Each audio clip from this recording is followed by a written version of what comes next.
Me sentía tan quemada después de la carrera de Bellas Artes que yo dije, necesito renovarme, necesito algo nuevo. Sé que volveré, porque está dentro de mí, pero necesito hacer todo este proceso de desarrollo personal para ir recuperando a esa niña.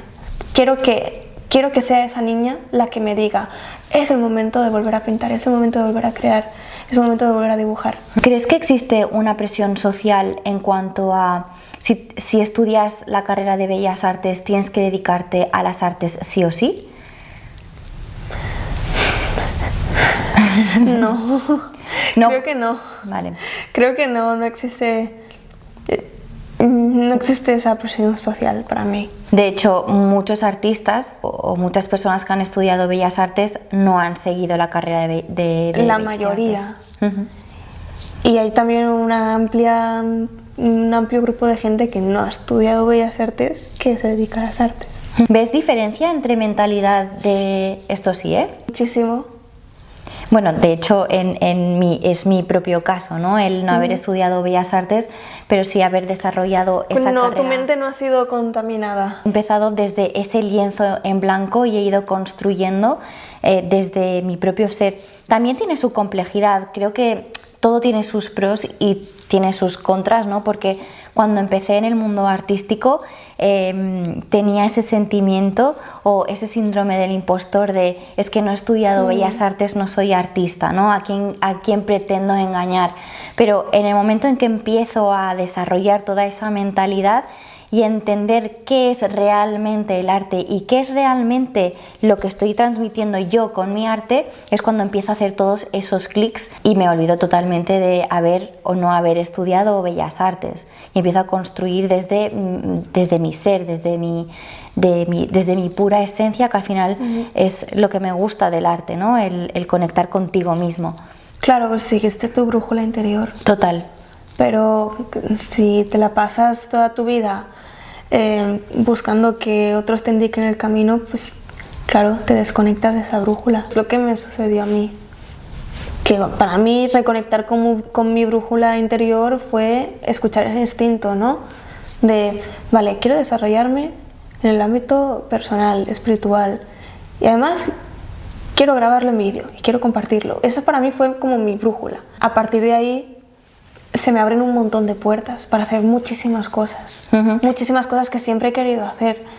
Y que no es como que yo tuviera el plan de... O sea, claro, sí, había un plan de cierta estructura, ¿no? Pero no es como que yo tuviera la certeza de que iba a funcionar bien sí o sí. Tuve que confiar, tuve que decir, vale, no hay evidencias a mi alrededor de que esto sea factible. Pero ¿escucho o no escucho a mi instinto? ¿Escucho o no escucho a mi niña? Vale, pues prefiero escuchar a mi niña porque de lo contrario, ¿qué es lo que ha sucedido cuando la he dejado de escuchar? ¿Acaso he obtenido beneficio en eso? No. Te pierdes, al final te pierdes con el mensaje que hay externo y no escuchas el mensaje que hay interno, ¿no? Al final no tienes certeza, como la vida misma no hay nada cierto, pero sí que tienes un objetivo o una motivación. Y esa motivación está apoyado de una constancia y una disciplina, ¿no? Y al final es ir construyendo paso a paso, a largo plazo. Hay cosas que salen a la primera, hay cosas que no salen a la primera, pero eso no implica que no avances, ¿no? Esa es la mentalidad ganadora, la mentalidad de cueste lo que cueste, voy a apostar por esto y voy a escucharme constantemente, ¿no? Y voy a tomar mis propias decisiones y no las decisiones que se esperan un poco de mí. El juicio, cuando empiezas a exponerte, imagino que habrá parte positiva, pero también habrá otra parte negativa, ¿no? Pero tú te mantienes fiel en desarrollar esa marca personal porque hay algo dentro de ti que te dice que ese es el camino, ¿no? Que gracias a esa marca personal podrás desarrollar todo lo que quieras en realidad. Sí, bueno, es que el problema que me encontraba en Bellas Artes era que yo no acababa como de escucharme del todo y entender y definir qué representaba mi arte para mí. Que es lo que te he dicho, es como un pedacito de mi alma. Pero claro, para entender mi alma tienes que entender mi historia. Claro. Entonces yo iba como súper ilusionada presentando mi obra y nadie lo entendía. Pero porque yo también me ocultaba detrás de la obra y esperaba como que... Es como cuando esperas que la gente te lea tu mente y te enfadas porque nadie puede leerte tu mente, no tienes que hablar, tienes que comunicar. Entonces a mí me faltaba eso, es poner mi rostro enfrente y hablar y decir, esta es mi historia, este es mi mundo interior y esto es lo que plasmo. Yo necesitaba sí o sí desarrollar la comunicación, que lo tenía bloqueado, tenía que hablar. Alzar tu voz. Exacto. Y yo creo que es como lo que ahora hace que las cosas me funcionen bien. Que tengo muy claro que, no, claro, es que yo no puedo separar mi persona del arte. No puedo separar mi alma, mi historia, mis cicatrices y mis experiencias y aprendizajes de lo que hago. Al tenerlo tan claro y al exponerlo como lo que es, y eso conlleva un montón de vulnerabilidad, las personas ahora sí pueden conectar. Ahora sí comprenden que, wow, esto es un pedacito del alma de Pilar. O que cada vez que veo un vídeo es un pedacito, cada vez que escucho una meditación de ella es un pedacito, cada vez que subo un vídeo tocando el piano o la guitarra o mostrando algún dibujo es un pedacito del alma de Pilar. Y yo creo que es clave que entiendas el por qué haces lo que haces. Ese proceso de dar unos cuantos pasitos para atrás y decir, vale, ese niño, esa niña interior, ¿qué es lo que le impulsó a interesarse por el arte, por crear? ¿Qué había ahí? Respecto al tema del juicio, en El camino del artista de Julia Cameron, ¿lo conoces? Sí. Hay un ejercicio muy divertido que es, ¿cómo se llama? Bueno, es acerca de encontrar tus monstruos de la creatividad, tus monstruos creativos. Bueno, que es como, te dice que enumeres como 3 monstruos creativos o 3 críticos creativos, como 3 personas o 3 momentos de tu vida en los que tu creatividad se haya sentido herida o rechazada. Y este es un ejercicio muy bueno. Esto lo trabajamos en el programa de mentoría. Pues luego tienes que escoger uno de estos monstruos creativos y escribir como una carta de defensa, ¿no? Y es como súper bueno porque a mí en este ejercicio escribí un montón de una carta de defensa con experiencias que he tenido con gente como que me ha criticado y me ha hecho sentir menos por las cosas que he creado. Creo que es como un experimento muy, muy bueno. Es súper interesante porque vuelves a ese origen de dónde vienen esos males o esos miedos a tu propio talento, claro, a tu propia creatividad. Sobre todo si son experiencias que tuviste de pequeño, como escribir una carta en defensa a tu niño creativo. Demostrarle, ¿no? Exacto, que decir, es fantástica, tiene talento, sabe lo que hace, tiene muy claro qué es lo que quiere. Y como... Ay, yo creo que es tan importante hacer acto de presencia por tu niño interior. Súper, súper importante. Ponerte al frente, ¿no? Sí. Y apostar por ti una vez más. Cuando empiezas a valorarte a ti o a tu niña interior es cuando empiezan a salir cosas. Estamos de acuerdo. Me encanta porque... O sea, en el momento en que sales de esa burbuja, en el momento en que te empiezas a rodear de esas personas que te impulsan a avanzar y te alejas de esa crítica, de ese juicio, de esa escasez, empiezas a vivir como una nueva fase en ti y al final podemos decir que es clave el entorno, es clave la mentalidad y es clave ser fiel a uno mismo, saber qué es lo que queremos transmitir, nuestro mensaje.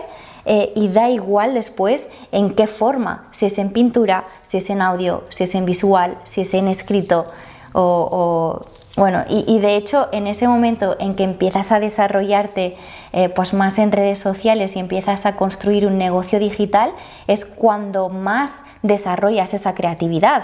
Sí. Porque no nos olvidemos que al final el crear contenido, pues todo este mundo interno, ¿no?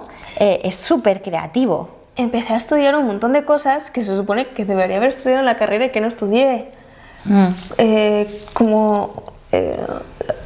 Bueno, es que, a ver, por ejemplo, el tema de las miniaturas es todo O sea, el tema de crear un título, miniaturas, el guión, la estructura de un vídeo, el tema de los vídeos cortos también, cómo hacerlos de la forma más entretenida y amena posible. O sea, empecé a estudiar que sí marketing digital, que sí teoría del color, que sí copywriting, o sea, como un montón de... todo un mundo que yo desconocía y que decía, pero si este es el camino para vivir de tu creatividad, y como que nadie me lo ha enseñado. Y por eso digo que el tema de la carrera está como totalmente desactualizado, porque es que te ponen temarios de los años 90. Y dices, pero si ahora vendes a través de Instagram. Nunca había sido tan fácil, de hecho, dedicarse al arte como ahora. Pero si ahora mismo solo necesitas una página de Instagram o una página de TikTok y te están aquí dando un temario de los años 90, es que es terrible. Bueno, en fin. Pero por eso tienes como que, digo, si vas a estudiar Bellas Artes, que sea por pura vocación, pura pasión, y como que tengas súper claro tus principios, tus valores, pero si no, para mí creo que sería lo ideal. Tienes muy claro que te quieres dedicar al dibujo, métete en una academia de dibujo, especialízate y entrega todo lo que tienes al dibujo. Lo mismo con la pintura, con la escultura, con la fotografía. Si tienes muy claro, o sea, haz algo muy específico. Si lo que quieres es experimentar un poco de todo y como encontrarte a ti mismo en el camino, Bellas Artes es una buena opción. Pero igual tienes que tener muy claro que te tendrás que buscar la vida. Eso independientemente de si estudias en academia o Bellas Artes, al final hay que tener claro que hay que desarrollar esa faceta más empresaria, porque a mí me encanta decir o hacer ese paralelismo de si quieres vivir del arte, si quieres ser artista exitoso, tienes que ser empresario. O sea, tienes que salir ahí, tienes que salir a vender tu obra, darte visibilidad, mostrar lo que haces y tener una estrategia detrás. Porque si no tienes estrategia, si no tienes un plan, si no te muestras, poco vas a hacer. Es que ese es el problema, que la gente estudia Bellas Artes con mentalidad de empleado y no con mentalidad de emprendedor. Y por eso no tienes esa estructura, porque quizá vas con la mentalidad de la experiencia que ya tienes, de tener un trabajo a media jornada, y sales de la carrera con esa estructura mental y no sabes cómo ser tu propio jefe. Total. No tienes ni idea.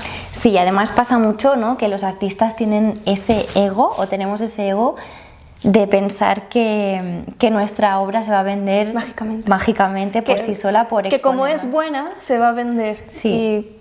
Y no, si la tienes guardada en tu almacén, no se va a vender. Total. O cuántos artistas que tienen muchísimo talento, que su obra ya habla por sí sola, no llega a nada, justamente por esa actitud de no moverse, de me quedo sentada y ya llegará. No, y también hemos visto a otros artistas que a lo mejor técnicamente no son los mejores, pero saben moverse, saben vender su obra, saben valorar su obra y al final darle visibilidad, que es lo más importante. También es un poco ese arraigo cultural negativo de la figura del empresario, ¿no?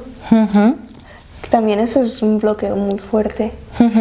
El tema de la abundancia, la mentalidad de escasez, lo que decía, esa creencia como instaurada ahí en Bellas Artes de ninguno de nosotros podrá vivir de... Bueno, tú, si quieres, no puedes vivir de esto, pero no me digas a mí que yo no voy a vivir de esto. Claro. Sí, pues eso. Porque siento que es más fácil sentarse y no hacer nada y simplemente criticar, ¿no?, que coger y ser valiente, levantarse y luchar por una idea, por unos objetivos o por una meta. Eso se complica, ¿no? Y cuando empiezas a tener resultados, cuando empiezas a tener éxito de verdad, pues te señalan como que has tenido suerte, o que te ha llegado fácil, o porque has conocido no sé quién, o porque, claro, te lo ha dado las redes sociales. Claro, pero esas redes sociales te las has tenido que currar. Claro, es que es eso, lo que eres lo suficiente, tendrás que exponerte. O sea, yo, por ejemplo, si empezara desde cero ahora, yo me crearía una cuenta de TikTok y subiría de forma diaria. Si tengo claro lo que quiero, si sé cómo lo quiero exponer, si sé que es bueno y que tiene valor, es que es lo único que necesitas. Entonces, ser constante cada día. Y cada día. Estudiaría... Claro, hay mucha gente que te va a decir, no, es que las redes sociales ha hecho que todo se sienta como muy comercial, que tienes que promocionar, o sea, esto se quejan artistas, músicos, no es que todo lo tienes que pasar por TikTok, todo lo tienes que convertir en, pues sí. Es tu escaparate. ¿Lo quieres lo suficiente? Exacto. ¿Lo quieres lo suficiente? Yo en mi caso, yo digo, ¿lo quiero lo suficiente como para exponerme, como para hacer cosas que me den vergüenza, que me produzcan incomodidad? Sí. No importa como lo estúpida que me vea para otros, o lo loco que parezca, pues lo hago. Es como cuando me preguntan, wow, ¿pero cómo lo has conseguido? Sí, pues o sea, asumiendo ese miedo de que pues vas a ser un inexperto y que te vas a ver, pues eso, muchas veces te vas a ver tonto, te vas a sentir tonto haciéndolo. Pero se empieza por ahí, ¿no? Para ser experto en algo primero tienes que ser principiante, tienes que correr ese riesgo de no tener ni idea y cometer errores y que otros te critiquen o se burlen de ti. Sí, al final además a mí me gustan mucho las redes sociales porque al final tú tienes el control de absolutamente todo, de desarrollar más esa visibilidad o menos esa visibilidad, de poder vender tu obra, saber a quién le estás vendiendo tu obra, ¿no? Y dejarte de terceros, porque también existe esa gran idea de hasta que no exponga en una galería, hasta que no tenga un representante, no puedo vivir de mi arte. Y eso a lo mejor hace unos años sí que era así, pero ahora no. Hoy en día no. Ahora ya tenemos las suficientes herramientas para poder desarrollar nuestra propia carrera artística.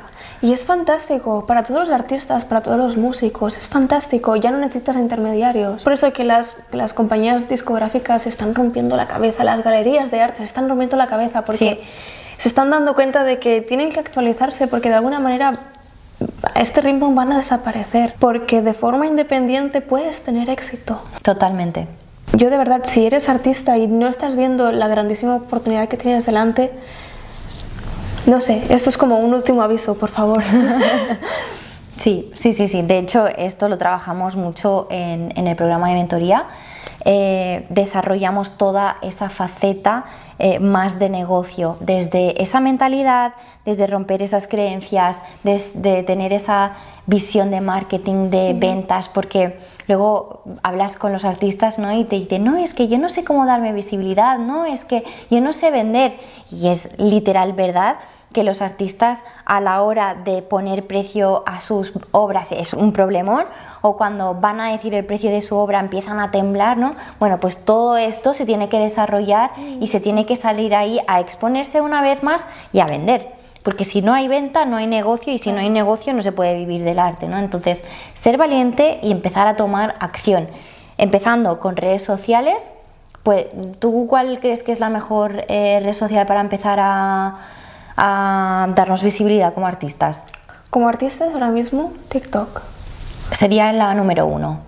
Porque TikTok, lo bueno que tiene es que yo por lo menos, por lo que he visto, hay muchísimos artistas que suben contenido y hay mucha gente que está descubriendo el arte o lo bonito del arte gracias a estos creadores de contenido que te suben el proceso de creación, todo lo que hay detrás. Además lo hacen de una forma tan amena y tan entretenida, porque esa es la clave. O sea, en las redes sociales o entretienes o enseñas algo. Si entretienes y encima enseñas algo conjuntamente, tienes el éxito asegurado. Entonces hay mucha gente que disfruta, gente que a lo mejor nunca lo verías en una galería o en un museo, pero que está viendo TikTok de creadores que pintan, que dibujan, o sea, como que se deleitan con el contenido audiovisual, con escuchar los trazos de un lápiz, con ver cómo pasan el barniz por un cuadro y cómo cambia el color. Todas estas cosas que uno solo lo ve cuando es artista, cuando crea, están expuestos al mundo. Sí. Y la gente lo ve y dice, wow, es que es fascinante. Sí, es fascinante. O sea, el arte no es simplemente la obra terminada, colgada y punto. Es todo lo que hay detrás, el poder crear una obra, de la creación de la obra, a la gente le fascina. Entonces yo digo, Dios mío, si eres artista, pintas, dibujas, lo que seas, por favor, sube contenido. Sube contenido. Si sabes estudiar muy bien qué es lo que funciona y qué es lo que hace que despierte esa curiosidad en las personas, o sea, todo lo demás va rodado. Las ofertas te van a llegar, las oportunidades te van a llegar. Lo único que necesitas es, con tus dos, exponerte, o sea, enfrentar ese miedo y exponerte y que vean. Claro, pero ahí ahí vienen como muchos retos, porque tienes que trabajar tu imagen personal, tienes que verte profesional, tienes que hacer las cosas de forma profesional, necesitas compromiso, disciplina, constancia. Y eso es la parte con la que mucha gente no se quiere comprometer, porque quieren seguir en ese arquetipo de artista frustrado y castigado por la vida. Una vez más, el mensaje es redes sociales. Luego pues puedes desarrollar tu página web si quieres profesionalizar un poco más, pero no es simplemente, igual que las redes sociales no es simplemente subir contenido y ya está, la página web es lo mismo, no es simplemente subir una página web y van a caer las ventas, ¿no? Que muchas veces el artista piensa eso. Es constancia, es disciplina. Hacer acto de presencia. No te escondas detrás de tu obra, da la cara. Porque al final es como que... Es lo que te decía antes, bueno, al menos si lo ves desde como yo lo interpreto, de tener un pedacito de tu alma, a los grandes artistas los admiramos por quienes fueron en su tiempo y lo que hicieron con su contexto. Y a mí, por ejemplo, me encanta ir a un museo y ver obras antiguas, porque como que siento que me traslado y digo, ¿y cómo harían esta mezcla? ¿Y cómo crearían este pigmento? Y digo, ¡guau, qué loco! Sí. Y con esos medios que tenían, me parece fascinante. Pues es lo mismo. Al final hay que conectar. Las personas conectan con las personas. Totalmente de acuerdo. Necesitas hacer acto de presencia, necesitas dar la cara, exponerte. No te escondas detrás de tu obra, exponte. Sí. Y ahí es cuando empieza a hacer magia todo, ¿no? Y empiezas a ver esas oportunidades, que cuando llega una oportunidad, la buena noticia es que si las aprovechas, luego llegan otras, ¿no?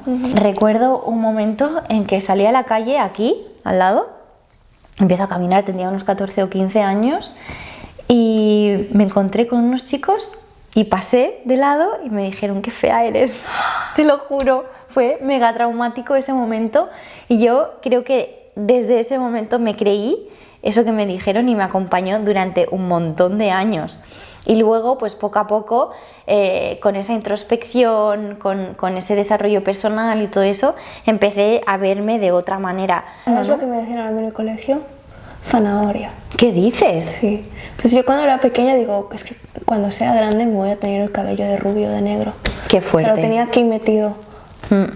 Y al final esto, o sea, tu pelazo es lo que más te caracteriza ahora mismo, y es lo que para mí es como el pelo de Pilar, wow, ¿sabes? Qué fuerte. Sí, es muy fuerte, ¿eh? A mí esto me pasaba con los ojos. Todo el mundo me decía, ¡ay, qué ojos, qué ojos, qué ojos! Eran tan insistentes con el tema de los ojos, y yo con mi trauma de que era fea, pensaba que lo único bonito que tenía eran los ojos. Y como siempre hacían énfasis en los ojos y no en eres guapa, era como que mi cabeza se alimentaba con eso de eres fea. Y entonces cogí complejo y siempre me ponía gorra para que no me vean, o sea, un desastre. O sea, cuando empiezas a Pero un solo comentario, ¿eh? Un solo comentario. Imagínate. Sí, la verdad que fue un poco traumático, pero al final, bueno, lo interesante es cómo nos hacemos esclavos de las opiniones ajenas. Sí. Bueno, yo realmente no me reconozco a cómo era antes, a cómo soy ahora, pero he tenido que romper con un montón de cosas, sobre todo con el qué dirán y el juicio. Me daba mucho miedo el juicio, y muchas veces el juicio empieza desde el hogar desde casa, Sí. desde la familia, desde tu entorno, los amigos, porque el juicio de la gente que no te conoce en realidad no te importa tanto. Ujú. Ya, pero de esas personas que son como... A menos que te digan qué fea eres, ¿no? En medio de la calle. Sí, no, pero supongo que cuando es como una persona a la cual admiras, como un familiar o alguien importante, y no tienes como esa aprobación, es algo que te marca. Pero igual también, claro, o sea, todo depende de las etapas. Cuando eres pequeño, sí como que necesitas como esa aprobación de tus padres. Cuando ya llegas a la adolescencia, que para ti es más importante la aprobación del círculo social, que es como la familia que nos coges, tus amigos, pues ese tipo de cosas te pueden marcar muchísimo. Yo creo que depende de la etapa, la etapa de la vida en la que estés. Sí, a mí me ha costado mucho Pero tú sabes que, o sea, esos niños que te dijeron que fea, ¿sabes que en realidad pensaban lo contrario? No lo sé. Sí, pero es lo que hacen los niños, es lo que hacen los niños. O sea, es como así gestionan cuando a alguien les parece guapo o guapa.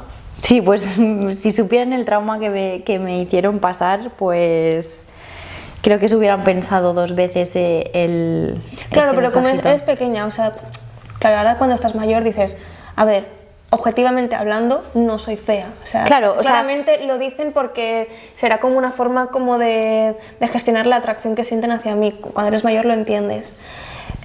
Cuando eres pequeño no. No, porque cuando eres pequeño te Lo crees tomas todo, literal, sí. claro, te crees todo lo que te dicen y no te cuestionas absolutamente nada, ¿no? Pero seguramente durante mucho tiempo he necesitado la aprobación de los demás, o la aprobación o que me valoren. Recuerdo, de hecho, con el tema del arte, cuando empecé a pintar y demás, que yo sabía que tenía un talento y sabía que se me daba muy bien la pintura en general, pero antes de exponer mi obra al mundo, siempre tenía que hablar con mi madre y decirle, mamá, ¿cómo la ves? O con mi hermano, ¿cómo la ves? Y si me decían, ah, está bien, y fíjate que no tenían ni idea, pero el simplemente escuchar el está bien, a mí me daba como un montón de confort y decir, vale, venga, sigamos para adelante, ¿no? Y seguramente es ese apoyo que muchas personas necesitamos porque nosotros mismos no nos lo damos, ¿no? Y necesitamos ese empujón extra para salir ahí. Por eso hay que cuidar también el entorno, tanto si es bueno como si es negativo. Si hubiera sido al revés, si mi familia no me hubiera apoyado artísticamente hablando, seguramente no hubiera llegado a este nivel de exposición. Pero como siempre tuve ese apoyo y ese empujón que necesitaba mucho al principio, luego, bueno, ahora evidentemente no necesito ese apoyo porque ya lo tengo en mí misma, ¿no? Pero sí que lo necesité en sus inicios. Sabes que tengo como una experiencia muy, muy curiosa de pequeña relacionada con esto. Era en alguna clase o algo, pero estaba pequeña, a lo mejor tendría 8 o 9 años, y había una profesora sustituta, que creo que la profesora que estaba ahí estaba embarazada, y vino una chica sustituta, y siempre nos ponía a hacer como clases y ejercicios y cosas así, como muy aleatorias. Y un día nos tocó hacer un dibujo, y yo dije, este es mi momento, ¿no? Claro, este es mi momento de brillar. O sea, tú fíjate, como que todos los niños tienen como el, es, o sea, en esto brillo, en esto como que me puedo soltar. Y dije, genial. Y me acordaré siempre. Nos dio una fotocopia de una caricatura así de un dibujito de una chica, de una animadora, con unos pompones, y nos dijo, vale, tenéis que dibujar exactamente este mismo dibujo sin calcar en otra hoja. Y yo dije, bueno, manos a la obra. Yo, claro, yo era una niña como que le encantaba dibujar, o sea, yo dibujaba de cada día, o sea, yo era más disciplinada con 8 años que ahora. Wow. O sea, claro, porque o sea, yo no tenía muchos amigos, en la clase era como que todo el mundo me ignoraba un poco, entonces yo me refugiaba mucho en eso. O sea, yo era como, me refugio en el dibujo porque es lo que me hace sentir mejor, me hace sentir acompañada. Y yo dije, venga, va, tal. Y me lo curré un montón, ¿eh? Recuerdo que me lo curré, pero, o sea, yo recuerdo como ver el dibujo finalizado y decir, Dios mío, es la mejor obra que he hecho hasta ahora. O sea, fíjate como la mentalidad que tenía, como de tenerlo súper claro, o sea, tan pequeña, ¿eh? Y yo lo decía así, esta es la mejor obra que he hecho hasta ahora. Súper orgullosa. Súper orgullosa. Y claro, no es como que los otros niños de la clase dibujasen mal. Los otros niños de la clase dibujaban como, pues normal, como dibuja un niño de 8 o 9 años, ¿no? Pero yo digamos que al ser algo que me tomaba tan en serio y que practicaba cada día, pues yo dibujaba muy bien por la edad que tenía. Y recuerdo que estaba la profesora recogiendo los dibujos y a todo el mundo le felicitaba. Claro, los dibujos, repito, no es que estuvieran mal, pues de un niño de 8 o de 9 años. Y les decía, ¡oh, increíble, fantástico! ¡Ay, qué bien lo has hecho! Muy bien, qué buen trabajo. Yo súper ilusionada con mi dibujo que, o sea, mi dibujo, o sea, yo dibujaba mejor que muchos adultos desde entonces. Me lo creo, no es por alardear ni nada, pero es que, o sea, yo me lo tomaba en serio, el plan, voy a ser artista profesional y tengo que dedicar un montón de horas cada día. Súper ilusionada voy con mi dibujo. Ay. Y recuerdo que la chica mira mi dibujo, me mira así, con cara de pocos amigos, con cara de asco, de desprecio, y me dice, ¿tú crees que dibujas bien? Pero en realidad no dibujas tan bien.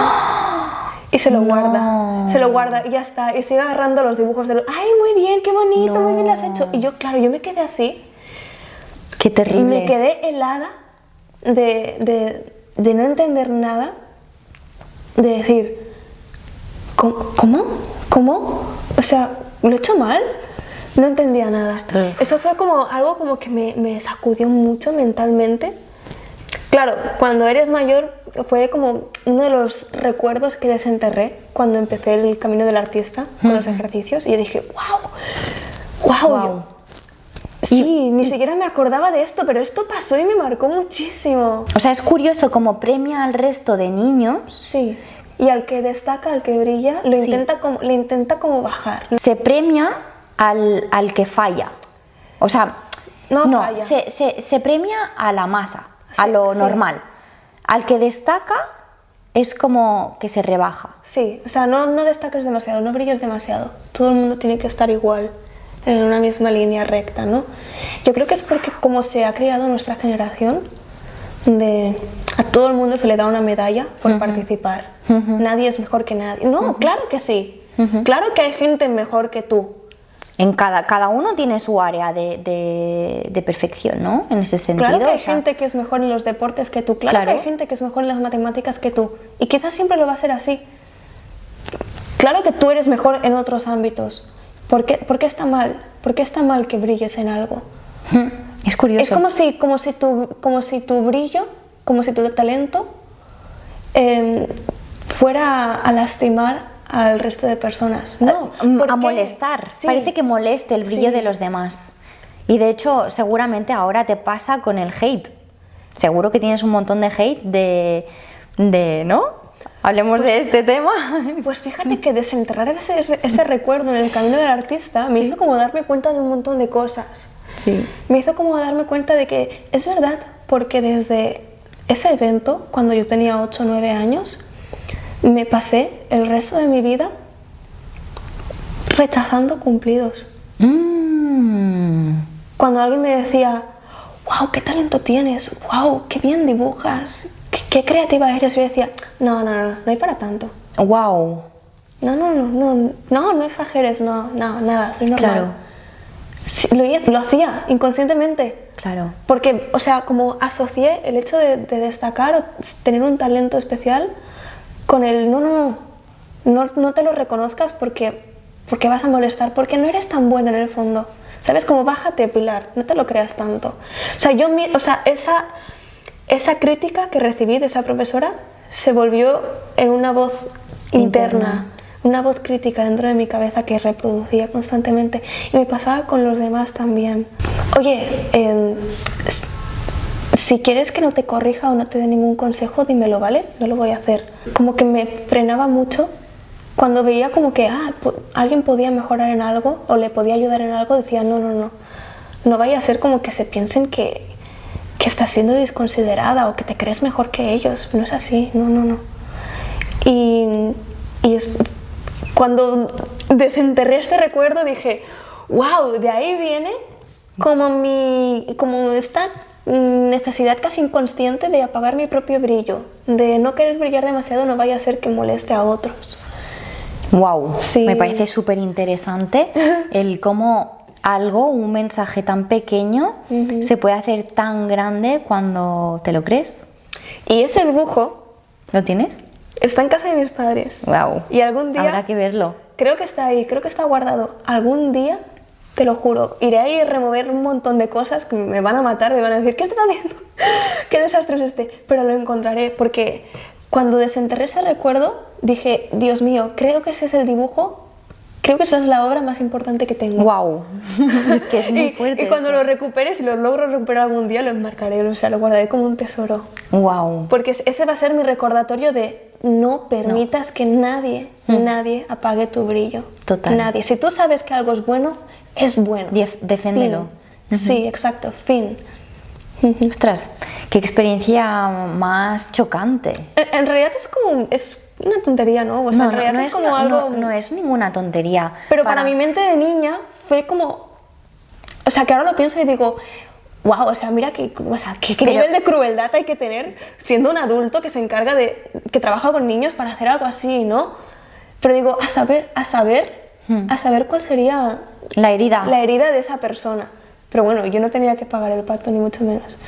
Pero sí. Sería súper guay que esa persona te pudiese ver ahora y que te pudiese ver con ese brillo que traes ahora en tu vida, en todos los sentidos, porque es como... Seguramente seguiría igual. No cambiaría nada. No cambia, pero es como el orgullo de ti misma de decir, lo he conseguido, claro. He pasado por mi proceso, me he desvalorado muchísimo, pero aún y así he sacado ese brillo que tenía interno. Sí, pero tú fíjate que mucha gente haría ese proceso por los demás. O sea, hay mucha gente... Para demostrar.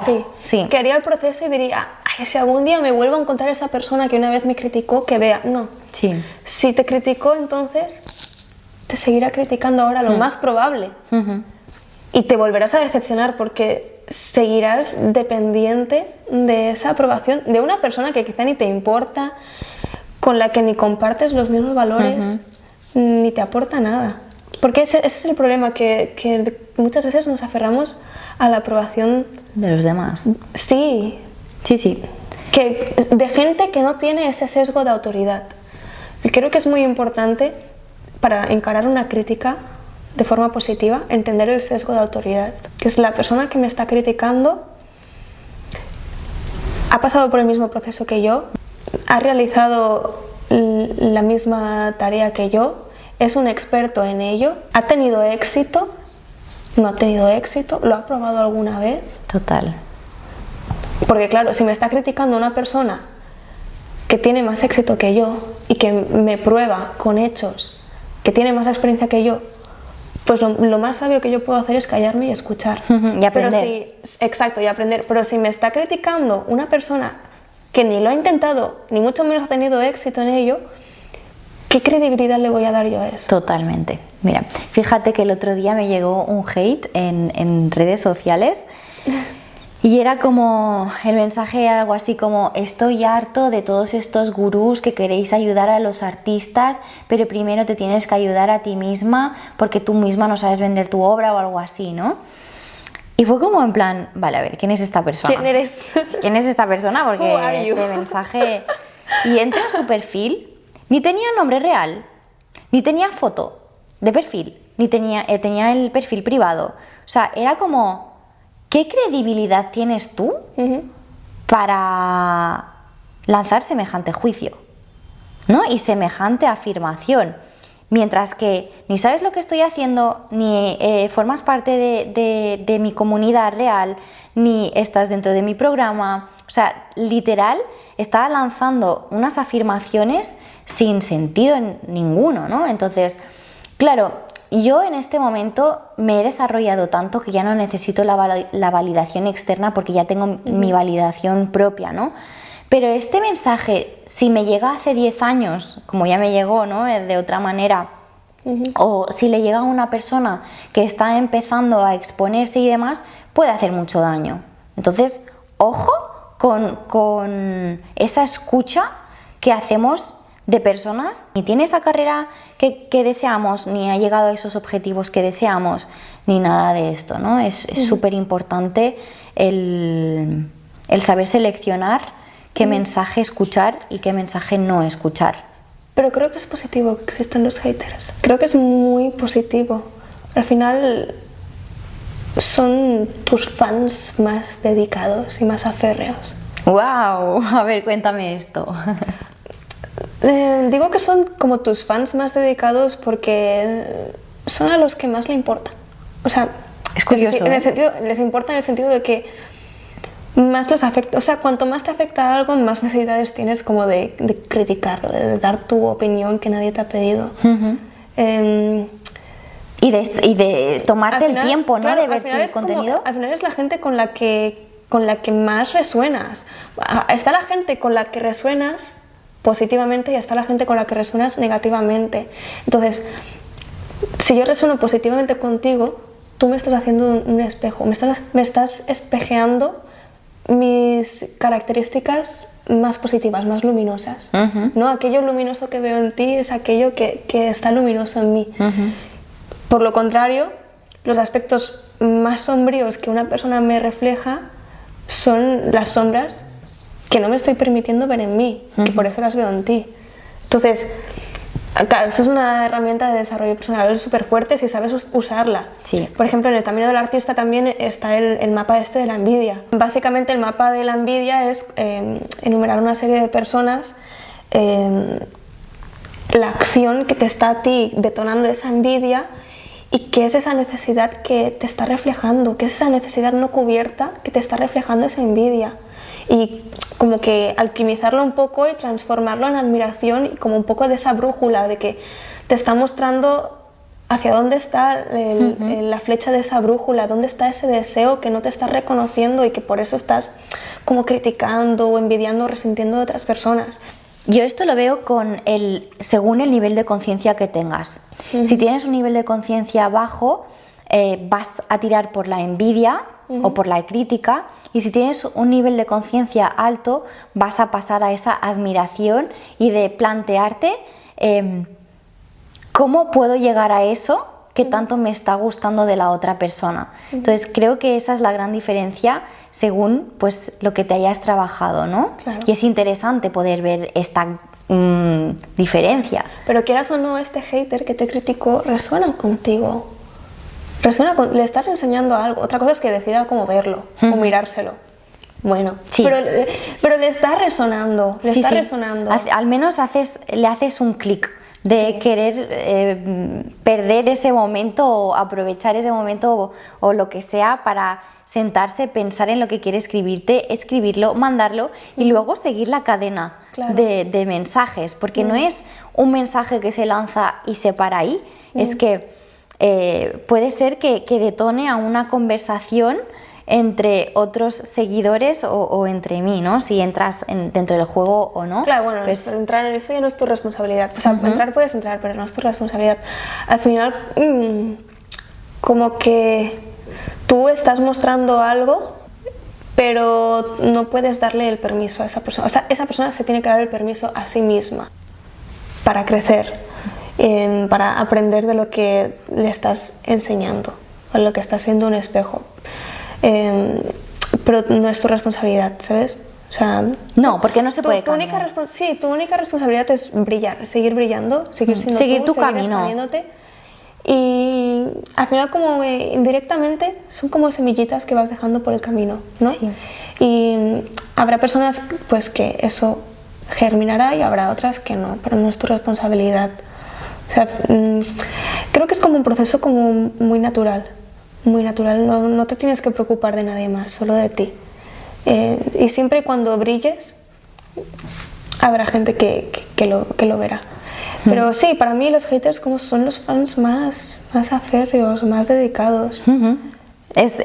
Tienes toda la razón, porque este hater es el que te sigue, porque no es que llegue de repente y deje un mensaje y se vaya, generalmente no. Claro, no es como que es una persona como que te sigue y le aparecen tus publicaciones. No, es como que va a buscar tu nombre, va a decir, ¿qué habrá hecho Celia hoy? Voy a mirar, y va a buscar tu nombre, sí. Y va a meterse en los comentarios. Es como, ¿cuánta dedicación? Sí. Es realmente admirable, o sea, incluso te agradezco, ¿sabes? Porque quieras o no, estás ayudando como al tráfico en mi página web, me estás ayudando muchísimo en mi negocio. Engagement. Y al final también, si no tienes haters, si no tienes gente que te critica, significa que nadie te está viendo. Total.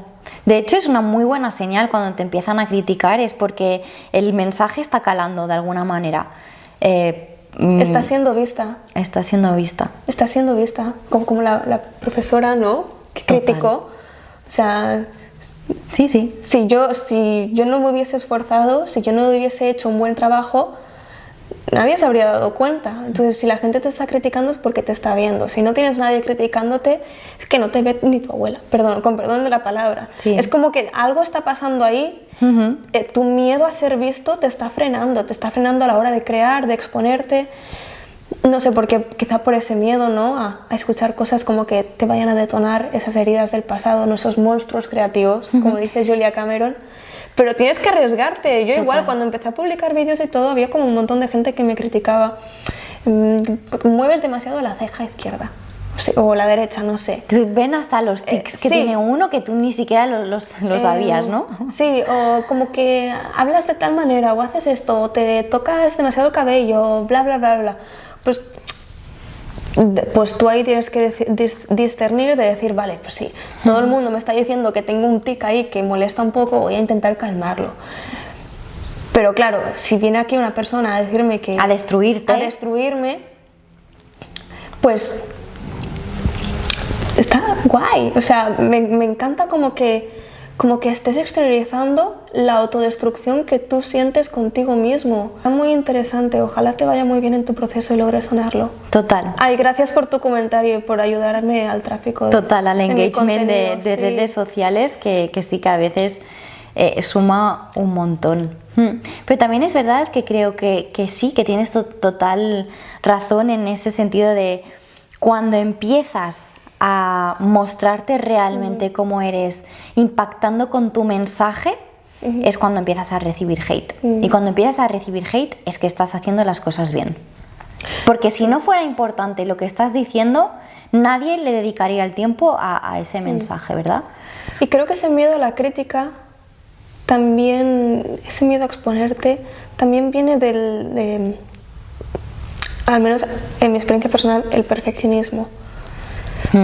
Y lo veo en muchísimas personas también, que yo les digo, Dios mío, crea, va, adelante, sube cosas, crea cosas, no tengas miedo. O sea, no importa si no es perfecto, no importa si no está exactamente como tú lo habías imaginado, porque imagínate que te esfuerzas un montón y sacas como lo mejor que tienes de ti. Aunque sea lo mejor, aunque esa impresión sea muy buena hoy, mañana no te parecerá tan buena. Y dentro de un año mirarás atrás tu obra de hace un año y dirás, pedazo de... o sea, no... evoluciona, claro, habrá mucha más autocrítica. Esto es a mí lo que me ha pasado siempre.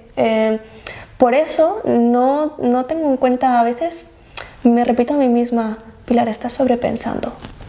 Ponlo, lánzalo al mundo ya. Estás sobrepensándolo, le estás dando demasiadas vueltas. O sea, olvídate, lánzalo ya. Y a veces yo creo que el perfeccionismo para mí es como el enemigo último de la creatividad. Sí. Porque nunca será perfecto. Nunca, jamás. El perfeccionismo en realidad es una excusa. Y si esperas a que sea perfecto, te vas a quedar siempre igual, nunca harás nada. Exacto. Es una excusa a no avanzar, a seguir procrastinando. De hecho, estarás de acuerdo, Pilar, que sabemos qué herramientas podemos utilizar, sabemos qué es lo que puede funcionar pero sin embargo no nos atrevemos a lanzarnos por el perfeccionismo, por la procrastinación. ¿Por qué tenemos esas limitaciones que nos autoponemos nosotras mismas? Bueno, es la falta de gestión emocional o la falta de recursos de gestión emocional.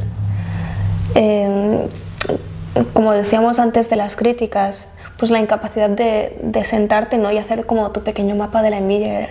Vale, ¿y por qué estoy sintiendo esta envidia? ¿Y de dónde viene esto? ¿Y qué me está reflejando esta persona? Porque esta persona no me está haciendo nada, no me está haciendo daño. Podría estar mayor o menor desacuerdo con lo que hace, pero ¿por qué me duele? ¿No? Como rescatar, ¿no? Desenterrar estas experiencias negativas del pasado, responsabilizarse de uno mismo, darte cuenta de tus malos hábitos, porque también la creatividad la tienes que alimentar. La 100%. Creatividad realmente no se alimenta con productividad, se alimenta con todas esas cosas que están fuera de la productividad. 100%, 100% de acuerdo. Cuando dejas de obsesionarte con el hacer y entras un poquito en el flujo del ser. Total. Ahí es cuando vienen las mejores ideas, ahí es cuando te sientes más libre, más ligero, ahí es cuando puedes improvisar, ahí es cuando nace tu yo creativo. Entonces, yo por ejemplo, cuando me siento estancada digo, vale, ¿cuántos días llevo sin salir de casa? Porque es cuanto más insisto, más me bloqueo. Entonces, voy a salir, mi plan de hoy va a ser, a lo mejor ser cero productiva, a lo mejor va a ser simplemente echarme y ver películas o salir y comer con alguien, o mi pareja me dice vete al mercado, mira los alimentos, mira los colores, siente los olores, como que desvíate de tu camino, sal a pasear. Sí, empieza a no hacer. Claro, olvídate de hacer cosas y conecta con ese ser. Cuando te alejas del tengo que y te vuelves a centrar en el deseo, quiero hacer esto es lo que quiero hacer. Entonces ahí es cuando te vuelves a encaminar, ¿no? Y para volver a reconectar con ese deseo, con ese quiero hacer las cosas porque quiero, porque me nace, tienes que apartarte de esa mentalidad. Sí. Tengo que producir, porque si no hago, no soy. Y no es así. No es así, yo soy independientemente de si hago o no. Sí, además es un proceso que cuesta mucho de entender, porque desde pequeños nos han enseñado a hacer las tareas del cole, los deberes. Nuestro valor se basa en lo que hacemos, total, y no en lo que somos. Y volviendo un poco al tema de las ideas, esto en algún momento lo he contado, a mí las ideas me vienen cuando no estoy haciendo nada, como estábamos diciendo, antes de irme a dormir. Es como, te lo juro, en el momento en que bajo todas las revoluciones, es como, vale, es momento de descansar, es momento de ir a dormir. Uy, qué interesante eso es. Hablemos de los portales creativos, porque existen portales. La ducha es un portal creativo. Cuando estás conduciendo. No conduzco, pero pues puedo entender.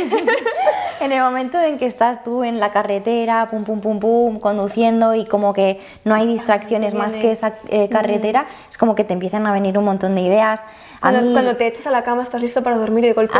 Para mí es como el momento. O sea, es como muy heavy porque yo me quiero acostar porque estoy agotada después de todo el día trabajando y es como pa. Y evidentemente esas ideas son buenísimas. Entonces yo, como buena emprendedora, me levanto, cojo mi libreta o el móvil y empiezo a escribir todas esas ideas e intento ejecutarlas lo más rápido posible porque si no desaparecen, ¿no? Y hay que honrar, me encanta esta palabra, el honrar las ideas. Sí. Porque los paseos también. Los paseos, que literal es cuando... Pero para mí la ducha, ¿eh? Sí. O sea, yo hay veces que digo, estoy estancada, voy a echarme una ducha. Me echo una ducha y es muy cómico porque de golpe, claro, y en la ducha no de golpe salgo como toda súper mojada con la toalla y corriendo ahí. Y mi pareja me dice, ¿pero qué pasa? Yo, calla, no digas nada que se me va. Yo tengo que montarlo súper rápido. 100%. Pero existen como estos, y si te fijas, estos portales de creatividad no tienen nada que ver con ser productivo. No. Nada que ver. Pero también creo que es eso, Es encontrar un equilibrio o encontrar ese espacio en el que alimentamos el ser y también encontrar ese espacio donde alimentamos el hacer. Es combinar las dos, es hacer un match y encontrar ese equilibrio que nos va a llevar a tener una productividad eficiente. Porque si solamente estamos en el hacer, no conseguimos ese ser, y si solamente estamos siendo, pero no ejecutamos, no hacemos nada. Y en realidad esto es la combinación también de la energía femenina y la energía masculina, ¿no? La femenina va a ser pues toda esa introspección, toda esa creatividad, esa visualización, esa imaginación, y la masculina va a ser la estructura. Exacto, la estructura, la acción, la ejecución, el salir a conseguir, ¿no? Y todo eso lo tenemos nosotros, seamos mujeres, seamos hombres, seamos lo que seamos, ¿no? Es saber combinar ambas. Y cuando llegamos a esa combinación es cuando empiezan a salir lo más puro. Sí, porque hay gente que tiene un montón de estructura, pero le falla la creatividad, y hay gente que tiene mucha creatividad que no sabe cómo bajarlo a la tierra. Y esto también se puede... Que era lo que me pasaba a mí. ¿Ah, sí? Que siempre he tenido mucha energía femenina. O sea, siempre mi forma de crear había sido muy caótica. Con el tiempo he tenido que aprender a poner tierra a todo eso, bajarlo a la tierra y saber estructurar un poco todo. Yo he sido más al revés, creo. He sido de lanzarme, de hacer, pero sin sentido, sin conectar con mi parte más femenina, más creativa, hasta que empecé a desarrollar más mi parte artística. Entonces ahí fue como un punto muy de inflexión, porque empecé a desarrollar toda esa energía femenina, y llegó un punto en el que introduje la masculina, y ahí es cuando empecé a hacer más magia. Ahí es cuando floreces. Bueno, Sí. es como una alquimia interior, ¿no? Sí. Yo creo que es como el punto ideal, sweet spot, para que tú puedas crecer y tener éxito como artista. También en la astrología se habla mucho de esto, de los 4 elementos, de el aire, que es la mente, del fuego, que es la acción, de la tierra, que es la estructura, y el agua, que es la parte más emocional. De hecho tiene un principio y un fin. Creo que se empieza por la acción, luego por la tierra, luego por el aire, y se acaba con la parte emocional. Cuando consigues desarrollar también estas 4 facetas, también es como que consigues ese conjunto, porque al final tienes esa estructura, tienes esa acción, tienes esa parte más emocional, ¿no? Y el pensar en la mente. Claro, es que al final yo creo que el artista como arquetipo es la mejor representación de la divinidad, o de la idea que tenemos todos, o sea, al menos la idea que yo concibo como Dios o como divinidad, para mí es un artista. Y bueno, si nos ponemos aquí bien filosóficos, sí, totalmente. Por ejemplo, en otras ramas se lo considera como el arquitecto del universo, ¿no? Por ejemplo, en la masonería es como el arquitecto del universo, se le llama así a Dios. Bueno, quizá tiene como un contenido más de energía masculina, ¿no? Un arquitecto. Pero sí, para mí la esencia de la divinidad es el artista, porque el artista es ¿quién más va a configurar la creación si no es un artista? O sea, yo miro a mi alrededor y miro la belleza natural que se esconde en todas las cosas, como todo está tan bien hecho que digo, tan solo lo podría haber creado algo con este instinto creativo, con esta energía de artista. Me encanta. Y está muy relacionado con esta energía femenina y esta energía masculina, ¿no? Ese equilibrio entre el ser y el hacer, entre el fluir y el estructurar. Y ahí es como se genera como la obra, ¿no? O la gran... Bueno, los alquimistas decían la gran obra, ¿no? Y sí, es muy, muy profundo esto. Es súper interesante, y al final también creo que es interesante el seguir desarrollando lo que por inercia te sale bien, ¿sí? Pues yo, por ejemplo, soy como muy de acción, soy muy Aries, pero también he tenido que desarrollar otras facetas, ¿no? Y al final es eso, es el potenciar mucho esa habilidad, ese talento que tienes por naturaleza, pero también o desarrollarte de lo otro o buscar apoyo que te ayude a desarrollar eso. ¿Se entiende? Sí. Es decir, por ejemplo, si soy una persona que toma mucha acción pero sin estructura, sin mente, sin emoción, pues rodearme de una persona o tener un socio o un mentor que te pueda encaminar esa faceta que no tienes por naturaleza o que te cuesta más desarrollarla, para encontrar ese equilibrio, porque a veces lo podemos hacer de forma más innata, pero a veces nos cuesta más y tenemos que buscar ayuda, que ese es otro gran temazo, el permitirnos pedir ayuda, porque es como que nos han enseñado siempre a tenerlo que hacer todo nosotros, pero no tenemos por qué hacerlo todo nosotros. Podemos apoyarnos de otras personas que ya han pasado por el mismo camino y que tienen una experiencia similar a eso que queremos conseguir. Es que por eso es tan importante la mentoría. Por eso es tan importante leer, nutrirnos de la experiencia de personas que han conseguido aquello a lo que nosotros aspiramos. Total. Pero sí, es que el desarrollo personal es imprescindible si quieres dedicarte vocacionalmente como artista. Imprescindible. Porque por encima de todas las obras que puedas realizar, la mayor obra es la de tu propia vida. Esa es la mayor obra. Si no te importa lo suficiente tu vida como para hacer de ella una obra de arte,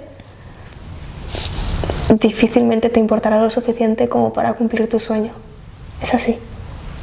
Es totalmente así. Y una vez más volviendo a ser fiel a uno mismo, ¿no? Y crear desde esa esencia y no crear... A mí esto no me gusta nada, el crear porque es lo... O sea, crear lo que creemos que se va a comercializar mejor. Cuando lo que hay que hacer es ser fiel a uno mismo y crear desde nuestra esencia y encontrar nuestro propio estilo, que es lo que nos va a hacer diferentes, es el que nos va a hacer destacar, es el que nos va a hacer llamar más la atención y sobre todo conectar con las personas, que al final es lo más importante al final del día, ¿no? Entonces me encanta el mundo del arte, me encantan los artistas que real saben alzar su voz, el real saben crear desde esa esencia, desde su ser, porque no hay límites. Y como decíamos antes, el arte es divino. Y cuando lo empiezas a ver de esta manera es brutal. De hecho, muchas veces cuando estoy pintando, yo simplemente me dejo fluir, dejo salir esa parte más femenina, fluyo, creo, sin juicio, y a veces siento que no soy yo. A veces siento que... Eres un canal de algo más grande que tú. Sí, porque cuando empecé literal a pintar, yo ni había estudiado Bellas Artes, o sea, siempre se me había dado bien el dibujo, la pintura, la combinación, la estructura, la imagen, la belleza, pero nunca me había dedicado a ello, ¿no? Y cuando empecé a pintar, de verdad, a gran escala, obras grandes, era como que sabía lo que estaba haciendo, pero en realidad no tenía ni idea de lo que estaba haciendo, ¿no? Y el permitirme hacer algo así... El permitirte no saber, no tener ni idea de lo que estás haciendo. Sí, para mí es una gran evolución y a mí el arte me ha enseñado muchísimo. Gracias al arte he evolucionado y he confiado un montón en mí y también me ha enseñado a fluir. Es que es interesante el cómo puedes extrapolar una experiencia artística a tu vida propia, ¿no? Vamos a fluir, a ver qué pasa. Es que el arte te da lecciones de vida. Es impresionante. Al menos impresionante. yo, que cuando me empecé a meter en la pintura durante la carrera, la pintura me dio lecciones alquímicas de vida, que yo en la vida me lo hubiese imaginado. Pero yo siempre fui muy perfeccionista con el dibujo. Y tuve que romper con eso porque al final también ese perfeccionismo era algo que estaba intrínseco dentro de mí que reflejaba en el dibujo, pero no me estaba permitiendo evolucionar.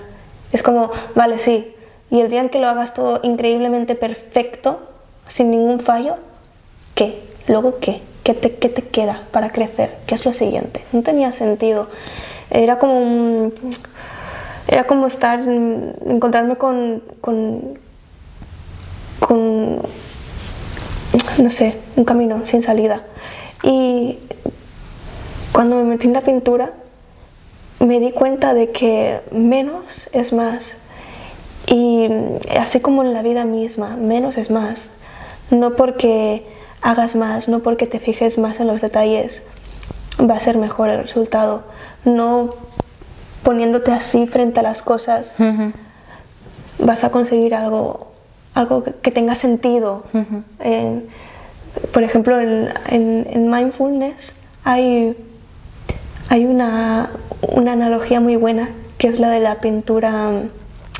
Ay, se me fue.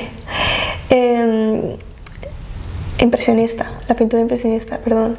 Y es como, así igual que tus pensamientos, cuando ves las cosas de cerca, como un cuadro impresionista, vas a ver un montón de manchas y pinceladas, no vas a entender nada.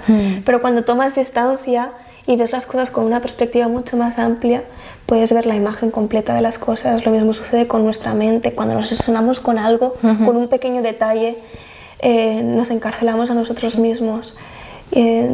Pero si tomamos distancia y vemos las cosas con perspectiva, todo cobra sentido.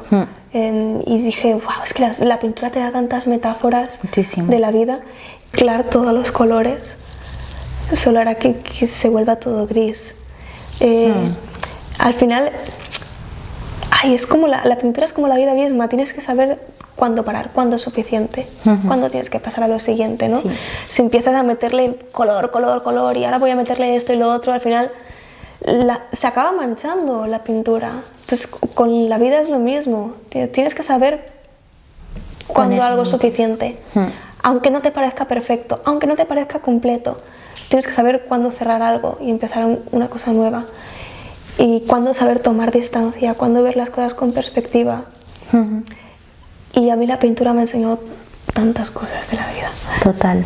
Además es que te estaba escuchando hablar y me recuerda un poco la conexión que tengo también con mis obras cuando empecé. Bueno, he tenido como mucha trayectoria en el sentido de buscar muchas técnicas, muchos materiales diferentes, hasta que di con la resina, que es el material principal que utilizo en mis obras. Y veo mis obras y digo, yo no soy una persona perfeccionista, para nada, pero mis obras sí que lo son. No hay nada perfecto, evidentemente, pero este acabado tan brillante, tan perfecto, me da mucha información de por qué llegué a ese extremo de querer perfeccionar tanto mi obra, porque seguramente tenía mucha inseguridad de hacerlo mal, de que no se me valore, etc., lo que decíamos antes, ¿no? Y ahora creo las obras desde otro lugar totalmente diferente. Ahora me gusta mancharme las manos y empezar a pintar con las manos, sin estructura, sin nada, ¿no? Y no esperando esa perfección al acabar una obra, simplemente entender que esa obra está transmitiendo, que esa obra ya tiene alma propia y que ya se puede mostrar al mundo, ¿no?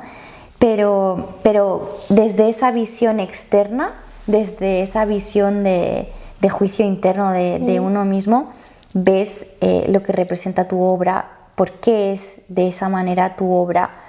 En realidad la obra tiene un montón de mensajes. Sí, me gusta lo que has dicho de saber escuchar la obra, pero la obra siempre te dice cuándo parar. Sí, estoy 100% La obra siempre te dice lo que necesita y lo que no necesita. Cuando fluyes con la obra es mucho más fácil. Y es generar como esa escucha activa. Transmite como... me transmite a veces también inquietud. ¿Ah, sí? Sí, inquietud, curiosidad.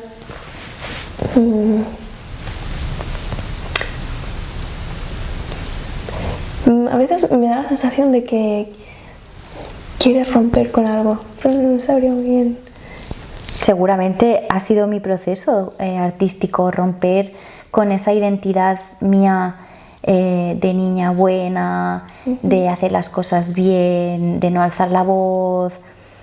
Todo esto lo he tenido que ir rompiendo, y por eso digo que el arte me ha enseñado tanto, porque al final ha sido una manera de expresar simplemente, ¿no?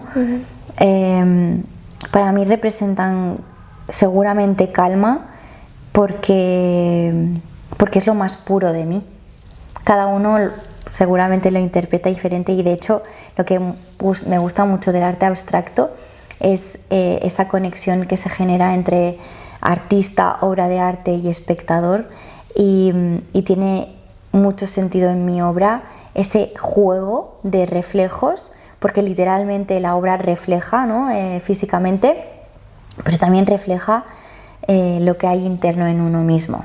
Yo reflejo algo, pero la persona que observa esa obra también refleja algo que tiene dentro, ¿no? Y eso me gusta mucho. Me estás motivando mucho. Tengo ganas de pintar ahora.